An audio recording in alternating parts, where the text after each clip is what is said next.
Makalipas ang ilang saglit, minulat na ni Yuer ang kanyang mga mata, habang sinasambit nito ang pangalan ng ating bida. Napansin naman ito ni Chinshu, kaya nagtanong ito kay Yuer kung kamusta nga raw ang pakiramdam nito, at nagtanong din ito na kung nagtagumpay na nga raw itong nag-transform. Nagpasalamat naman si Yuer sa ating bida, dahil nagkaroon siya ng lakas at pag-asa para malampasan ang huling balakid na humahadlang sa kanyang tagumpay. Ipinahayag din ni Yuer ang kanyang taus-pusong pasasalamat, dahil alam niyang kung wala ang tulong na yon, maaaring hindi na siya makaligtas. Napansin naman ng ating bida ang kagandahan ni Yuer, kaya hindi napigilan ni Chinshu na maglaway sa kanyang mga nakikita, kaya kaagad niyang pinayuhan si Yuer na magbihis muna ng araw ito, pinapakita rito ang nakakatuwa at nakakailang na chemistry sa pagitan nila. Sa sinabi ng ating bida, nahiya naman si Yuer, pagkatapos, maligo ng magkasama nina Yuer at si Chinshu, biglang lumitaw ang isang napakaliwanag at makulay na hagdan na tinatawag na Rainbow Bridge na tila isang mahiwagang palatandaan, habang nakatitig si Yuer sa tulay, sinabi niya, tapos na nga raw ang sabayang pagliligo, dahil nabuo na nga raw ang Rainbow Bridge na katunayan nagtagumpay silang dalawa ng ating bida. Nahihiya at namumula ang mukha ni Yuer na nagpaalam sa ating bida, na siya na nga raw ang mauunang bumaba. Habang bumababa na si Yuer, makikita natin ang isang makapangyarihang pagbabagong anyo ni Yuer, matapos ang pagpapakawala ng makulay at maliwanag na enerhiya, unti-unting nababalot ang kanyang katawan ng liwanag habang siya ay naglalakad palapit, ang kanyang buhok ay lumalawit sa hangin at ang mga sinag ng liwanag ay parang sumasayaw sa paligid niya. Habang lumalapit, unti-unti ring nagbabago ang kanyang kasuotan mula sa dati niyang anyo tungo sa isang maladiwatang damit na may gintong detalye at simbolo ng lotus. Sa huling panel, makikita siyang nakatayo sa buong kapangyarihan, isang maladyosang presensya na tila sumisimbolo ng muling pagsilang o pagpapalakas ng kanyang espiritual na anyo. Sa isang makalangit na tagpo, isang napakaliwanag at makukulay na hagdanan ang bumungad sa harap ng mga cultivator. Sa dulo nito, sa itaas ng mga ulap at sinag ng liwanag, ay nakatayo ang isang babae na nababalutan ng banal na presensya, siya ang bagong diwata ng Yaoqi. Habang pinagmamasdan siya, namangha ang mga cultivator at buong galang silang nagsalita, na nakilala ng araw nila ang bagong diwata ng Yaoqi. Kasunod nito, yumuko sila bilang pagbibigay-pugay at nagsabing, binabati nga raw nila ang banal na dalaga sa kanyang pag-akyat bilang isang diwata. Ang dating Holy Maiden, na si Yuer, ay formal nang naitaas ang ranggo bilang isang Diyos ang nilalang. Ang tagpong ito ay simbolo ng kanyang espiritual na pag-angat at pagpasok sa hanay ng mga makalangit na nilalang, isang karangalan na kinikilala at iginagalang ng lahat ng cultivator. Ngunit sa hindi inaasaang pangyayari, bigla na lamang yumanig ng napakalakas sa buong paligid, kaya nagulat ang mga cultivator, dahil yumayanig ng araw ang buong imperyo. Nandito din pala si Li Daoran ang ikatlong demigod, at nagugulat din itong nagsaad, ang Yaoqi ay tila lumulutang na ito sa ere, kagaya ng sinaunang banal na tanawin. Habang ang Holy Mother, na labis ang tuwa at gulat, ay nakasaksi sa pagbabagong ito, sa kanyang mga mata, malinaw na ang tagumpay ng fairy ay hindi lang para sa kanya kundi para sa buong Yaoqi. Dahil matapos maitaas ang Holy Maiden bilang isang fairy, nagdulot ito ng isang malaking pagbabago sa lugar ng Yaoqi, bagamat kaunti lamang ang pagtaas ng kapangyarihan ng Yaoqi noon, ito ay naging mahalagang hakbang habang ang fairy ay patuloy na umaakyat sa landas ng pagiging isang dakilang emperador. At noong ang fairy ng Yaoqi ay tuluyang naging isang emperador, muling umangat sa himpapawid ang Yaoqi, isang senyales ng muling pagbabalik ng dating kaluwalhatian ng kanilang mundo. Sa gitna ng liwanag at kapangyarihan, ang fairy ay lumutang sa ere, maladyosa ang anyo, at inihayag ang isang bagong simula para sa Yaoqi.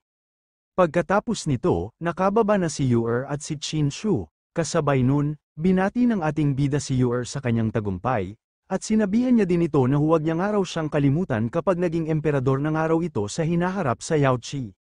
Ngumiti si Yuer at sinagot ang biro ng ating bida, sabi niya, nagbibiro nga raw talaga ang ating bida, dahil noon pa man ay napakahirap ng makamit ang trono ng emperador, dagdag pa niya, sa panahon ngayon, wala nang ang emperador sa mundo. Masayang sinabi ng ating bida kay Yuer, simula na maligo sila ng magkasama, pwede nga raw wag na siyang tawagin ni Yuer ng ika-18 demigod, kundi ang itawag niya sa kanya ang kanyang pangalan. Nahihiyang sumang-ayon naman si Yuer sa ating bida, kaya tinawag na niya ito sa kanyang pangalan. Sa kabilang banda, habang pinagmamasdan ni Kilin ang dalawa, nagagalit naman ito sa ating bida, dahil pakiramdam niya ay ninakawan siya ng pagkakataon at hindi siya pinapahalagahan, halatang puno ng sama ng loob at panibugho ang nararamdaman niya. Makalipas ang ilang sandali, mapupunta na ang eksena sa loob ng Yaoqi Temple, habang nag-uusap-usap sila matapos ang Yaoqi Festival. Masayang nagpaalam ang ating bida kay Yuer at sa Holy Mother, na aalis na nga raw siya dahil natapos na nga raw ang Yaoqi Festival na ito. Sinabi ng Holy Mother, ang ika-18 anak ng Diyos ay nakakuha ng maraming oportunidad ngayong araw, dahil dito, mas magiging handa at tiwala siya sa sarili sa darating na laban para sa titulo ng Son of God. Pagkaraan ng ilang panahon, magaganap na ang Son of God Conference, kung saan inaasahang magningning ang tunay na Son of God. Kaya sa ganun, nagbigay ng good luck si Yuer sa ating bida para ibigay dito ang kanyang buong suporta. Pagkatapos nito, umalis na ang ating bida, habang pinagmamasdan silang papaalis ni Yuer at ang Holy Mother. Kasabay nun, nagtanong naman ang Holy Mother kay Yuer, na kung ano nga raw ang nararamdaman niya para kay Qinshu. Ang sinagot lamang ni Yuer ang ating bida nga raw ay isang mabait na tao. Nagpaliwanag naman ang Holy Mother, kadalasang hindi na nakakaligtas ang mga taong sabay naliligo, kung makaligtas man, kalahating baldado sila, ngunit sa pagkakataong ito, nakatakas ng ligtas ang ating bida at marami pa siyang nakuha. Binanggit din niya na dati rin siyang may nakasabay maligo, ngunit karamihan daw ng mga ganoong karanasan ay nauuwi sa kamatayan sa mga walang katapusang pool. Nagulat naman si Yuer at sinabi niya, napakadelikado pala ng sabay na paliligo, kung alam niya nga raw na ganito, sana ay hindi na nga raw sila nagpatuloy. Ngunit hinawakan ng Holy Mother ang kamay ni Yuer. At sinabi ng Holy Mother kay Yuer na alam niya ang nais nitong sabihin. Ngunit dahil sa kanyang masyadong dalisay at mahina ang puso, baka naapektuhan ang kanilang sabay na paliligo, pero dahil matagumpay naman itong nagawa kasama ang ika-18 anak ng Diyos, hindi na nila ito pag-uusapan pa. Subalit hindi maiiwasan ang pagmamahalan sa pagitan ng lalaki at babae na bunga ng sabay na paliligo, kaya tinanong niya si Yuer kung paano nito balak makitungo sa ika-18 anak ng Diyos sa hinaharap, lalo na tiyak na magkakagusto siya rito. Ngunit ang sagot lamang ni Yuer habang nahihiya na hindi niya nga raw alam ang kanyang gagawin kapag nangyari na yun sa hinaharap. Bagaman hindi alam ni Yuer ang kanyang gagawin, sinabi ng Holy Mother na siya na lang ang magsasabi kung ano nga raw ang dapat niyang gawin. Sinabi ng Holy Mother na bilang isang fairy ng Yaoqi na may marangal na dugo, ang tanging landas na dapat tahakin ay ang maging dakilang emperador, kaya't anuman ang nararamdaman niya para sa ika-18 anak ng Diyos ay dapat niyang tapusin agad dahil ang kanyang nag-iisang layunin ay makamit ang trono. Dagdag pa ng Holy Mother na ang aral mula kay Bixie Fairy ay nasa harap mismo ng kanyang mga mata, kaya't huwag niyang ulitin ang parehong pagkakamali, at tinanong niya si Yuer kung naunawaan niya ito. Ipinikit naman ni Yuer ang kanyang mga mata, kahit na masakit ang mga narinig nito sa Holy Mother, wala na itong nagawa kundi ang sumang-ayon. Malilipat na ang tagpo sa ating bida, tinanong ni Qinshu kay Taba kung saan nagpunta si Bai Zuo. Sinagot naman ito ni Taba na kumain ito ng sagradong peach at hinihintay sila sa labas ng Yaoqi, kaya nagpasya silang puntahan siya at sabay-sabay nang bumalik. Lumipat ang eksena kay Bai Zuo. Makikita siyang kakatapos lang kumain ng sagradong peach at naisip niya na sayang ito dahil 1,000 taon lang bago ito muling mamunga, kaya naman nagreklamo siya na kulang nga raw ang kanyang nakain. Kasabay nito, biglang dumating si Kilin na punong-puno ng galit at determinasyon, dala ang layuning maghiganti sa ating bida. Kasabay nito, nakita niya si Bai Zuo at dali-dali niya itong pinuntahan para magtanong. Kaya kinuha ni Kilin ang atensyon ni Bai Zuo para ito ay makausap niya tungkol sa ating bida. Tinanong ni Kilin si Bai Zuo at kung nasaan nga raw ang ating bida, ngunit nagtaka si Bai Zuo kung ano nga raw ang pakay nito kay Qinshu. Sinagot naman ito ni Kilin na gusto niya nga raw bigyan ng leksyon ang ating bida sa kanyang ginawang pagpapahiya sa kanya kanina sa Yaoqi Festival. Samantala, si Bai Zuo ay hindi natuwa sa asal ni Kilin. Sinabihan niya ito na kung hindi siya kasing galing ng iba, ay dapat bumalik na lang siya sa kanyang Kirin clan at mag-ensayo ng tahimik. Dagdag pa niya, huwag itong gumawa ng kahihiyan sa sarili. Sumigaw naman sa galit si Kilin kay Bai Zuo, sinasabing magalang lang ang pakikitungo niya dahil sa talento nito, at kung pagbabatayan ng estado nito, wala itong karapatang magsalita sa kanya ng ganoon, hindi raw siya magdadalawang isip na patayin ito. Ngunit agad siyang sinupalpala ni Bai Zuo at tinawag na kalokohan ang kanyang sinasabi, kasabay nito, tumalikod at umalis na si Bai Zuo. At habang papaalis na si Bai Zuo, sinabi ni Qilin na maraming uri ng master at katulong, pero ang babae ay mas mayabang pa kaysa sa 18 anak ng Diyos, gayunpaman dahil sa kanyang pambihirang talento, hindi niya ito papatayin kundi bibigyan ng isang pagkakataon na iwan si Qin Shu at sumama sa kanya pabalik sa Kailan Protoss clan. Dahil sa pagsasalita ng walang kwenta ni Qilin, galit na itinaboy ni Bai Zuo si Qilin. Nainis naman si Qilin sa sinabi ni Bai Zuo, kaya sa ganon, dali-dali niyang inatake si Bai Zuo, ngunit madali niya lamang ito na naiwasan na walang kahirap-hirap, kasunod nun, biglang ginamit ni Bai Zuo ang kanyang sandata upang atakihin ito, hindi naman ito inaasahan ni Qilin ang pag-atake ni Bai Zuo, kaya siya ay tinamaan at tumilapon sa malayo. Ngunit nakagawa naman ng paraan si Qilin para hindi ito tuluyan na bumagsak.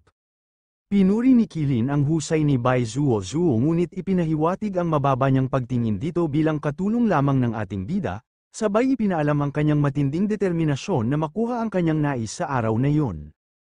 Kasabay nun, bigla ang umatake si Qilin kay Bai Zuo habang sumisigaw ito, na makukuha niya nga raw si Bai Zuo ngayon, kaya buong lakas siyang sumugod na may dalang enerhiya. Ngunit alisto naman si Bai Zuo kaya madali lamang niya na iwasan ang atake nito. Pagkatapos, dumistansya naman si Qilin, habang sinabihan niya si Bai Zuo na huwag siyang maliitin at binalaan na huwag siyang sisihin sa paggamit ng kanyang buong lakas. Kasunod nito, dito niya na pinakawalan ang kanyang ultimate skill na tinatawag niyang Kirin Roar, kaya siya dumistansya upang buuin ito at ilabas ng buong puwersa. Dahil sa teknik ni Qilin, nagkaroon ng malakas na hangin sa buong paligid, kaya nabahala si Bai Zuo na baka matanggal ang kanyang pulang maskara sa mukha. Kasabay nun, habang nilalamon ng teknik ni Qilin ang buong paligid ng makapangyarihang enerhiya na tila bagyong hangin, biglang lumantad si Bai Zuo mula sa ulap ng alikabok at liwanag, kitang-kita ang kanyang tunay na anyo, isang matikas at makapangyarihang babae na may hawak na mahabang sandata, na tila apoy ang sumisiklab sa likuran niya. Nabigla si Qilin sa nakita, kaya't hindi niya napigil ang mapabulalas na kung sino nga raw ang kanyang kaharap. Dahil dito, bigla na lamang nanigas at pinagpawisan ng malamig si Qilin sa kanyang nakita, kaya napapasabi na lamang ito na imposible nga raw na nandito ito. Kasunod nun, dali-dali naman umatake si Bai Zuo ng kanyang buong lakas, habang si Qilin ay hindi pa ito na gumagalaw dahil sa kanyang nakakakilabot na nalaman tungkol kay Bai Zuo, kaya sa ganun buong-buo niyang sinalo ang atake nito. Pagkatapos, bumagsak naman ito sa lupa ng malakas, at habang nahihirapan si Qilin na bumangon, humingi naman ito ng tawad kay Bai Zuo habang sinasabi nito, humihingi nga raw ito ng tawad sa kanyang Kirin Protoss clan, at gumagalang nga raw ito sa kanya ng labis. Tinignan naman siya ng masama ni Bai Zuo, kaya hinampas niya ang kanyang sandata sa ulo nito. Galit na galit si Bai Zuo at pinagbantaan niya si Qilin na bubugbugin niya nga raw ito hanggang mamatay. Habang si Qilin naman ay takot na takot at agad umamin na kasalanan niya ang lahat. Ngunit hindi naman dito nakinig si Bai Zuo, kaya sa pangalawang pagkakataon, inatake niya ito muli ng napakalakas. Pinagbantaan niya din si Qilin, at sinabihan niya ito na kung kilala ba nga raw siya nito sa lugar na ito. Natatakot naman na sumagot si Qilin na hindi niya nga raw ito kilala. Kaya pinagsabihan pa niya si Qilin, kung hindi pa nga raw ito aalis papatayin niya nga raw ito ngayon. Natatakot naman na gumagalang si Qilin kay Bai Zuo, na gagawin na nga raw nito ang kanyang nais, kaya sa labis nitong pagkatakot, dali-dali naman itong lumipad palayo. Kaya pala tinatakpan ni Bai Zuo ang kanyang pagmumukha dahil siya ay isang makapangyarihang nilalang sa upper world na hindi alam ng ating bida. Makalipas ang ilang sandali, nahanap na ng ating bida si Bai Zuo, kaya nagtataka si Qin Shu kung sino ang taong nakita nila kanina, dahil nang lumingon sila sa likod, napansin nilang medyo kamukha ito ni Qilin. Nainis si Bai Zuo dahil pinipilit siyang bumalik sa Kailan Protoss, kaya hindi na siya nagdalawang isip at binugbog niya ito saka siya pinaalis. Dahil sa ginawa ni Bai Zuo natuwa naman si Qin Shu kaya binigyan niya ito ng thumbs up. At sinabihan niya din si Bai Zuo simula ngayon, Kapag nakita niya nga raw si Kilin na may masamang ugali, ipaglaban niya nga raw siya at makipaglaban nga raw ito sa kanya. Nagsalita naman dito si Taba, naging aktibo ang mga Diyos sa kontinente nitong mga nakaraang taon, kaya't sunod-sunod na nabubuksan ang mga taguan ng mga Diyos, at ayon sa alamat, nakikipagkumpetensya rin sila para makuha ang swerte ng emperador, kaya dapat mag-ingat sa mga Protoss dahil iniisip nilang mas mataas sila kaysa sa ibang cultivators at may posibilidad silang gumanti. Kinikilala ng ating bida na malakas talaga ang kapangyarihan ng mga Protoss, kahit wala silang kakaibang pisikal na abilidad. Gayunpaman, ang katawan ng Kirin ay hindi rin pahuhuli, kasing lakas ito ng katawan niya bilang Sun God, ipinapakita nito na may pagkakaiba talaga sa likas na talento batay sa lahi. Matapos mapagtanto ni Qin Shu ang lakas ng Protoss at ang pagkakaiba ng talento sa lahi, napag-isip-isip niyang hindi na magiging kasing payapa ang lahat tulad ng dati dahil magsisimula na ang matinding labanan ng 18 anak ng Diyos para sa pamumuno bilang tagapagmana ng emperador. Kasabay nito, niyaya na ni Qin Shu si Bai Zuo at si Taba na bumalik na nga raw sila sa Yuhua sect. Maya-maya, habang sila ay lumilipad nagtanong si Qin Shu kay Taba na kung nakita ba nga raw niya ang ikapitong demigod. Sinagot naman ito ni Taba hindi niya nga raw nakita ang pag-alis ng ikapitong anak ng Diyos, pero binigyan niya ng babala si Qin Shu na mag-ingat dito dahil noong siya'y isang mangangalakal sa Yuhua sect, halos lahat ng anak ng Diyos ay kailangang makipagkalakalan sa kanya, at ang ikapito ay natatangi dahil sa halip na bumili ng mga bagay, siya lamang ang nagbebenta. Seryosong ipinapaliwanag din ni Taba na tinatawag niyang ikapitong demigod ang isang misteryosong pangyayari. Ayon sa kanya, maraming makapangyarihang mahiwagang sandata ang napunta sa kamay ng ikapitong anak ng Diyos, kahit na hindi ito kailanman bumibili ng kahit ano sa kanya.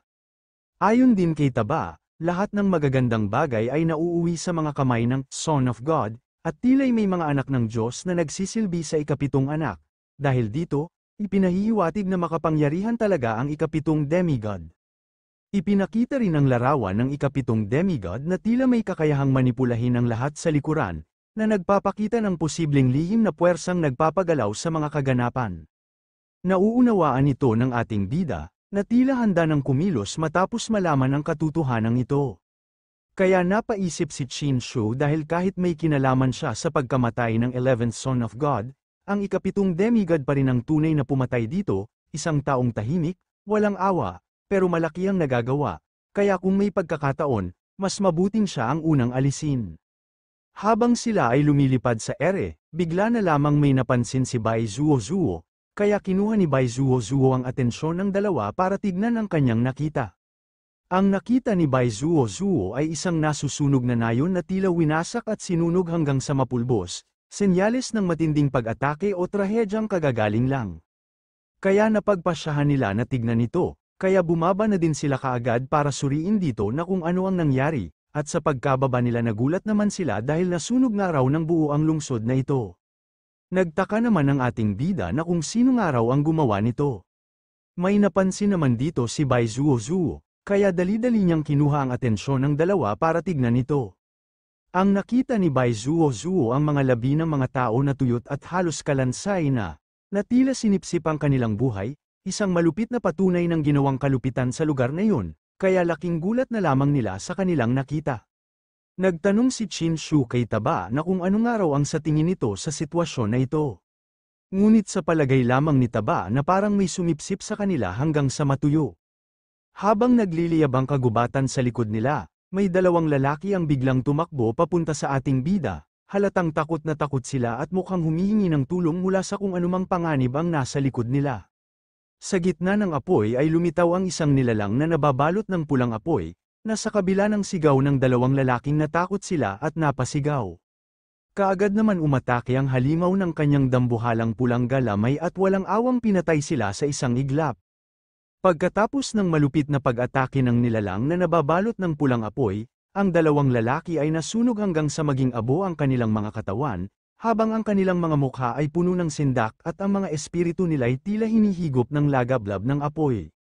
Ang pangyayari na ito ay nakita nilang lahat, kaya labis na lamang ang pagkagulat ng ating bida, at sa gulat nito, dali-dali niyang inutusan ang dalawa na tumakbo na nga raw sila dahil magiging mapanganib nga raw dito. Napansin naman ito ng halimaw kaya napangisi na lamang ito sa kanyang nakita. Habang tumatakas sila, naiiwan si Taba dahil sa kanyang katabaan, kaya nagsimula siyang matakot sa kanyang kalagayan, kaya naman, inilabas niya ang kanyang San Yuan Barrier upang gamitin bilang panangga laban sa halimaw, ngunit sa kasamaang palad, lumusat lamang dito ang halimaw nang walang kahirap-hirap. Lalong natarante si Taba sa kanyang nakita, kaya kung ano-ano na lamang ang kanyang inihagis sa halimaw, at dahil sa matinding takot at kawalan ng pag-asa, napaiyak na lamang siya sa kanyang kinaroroonan.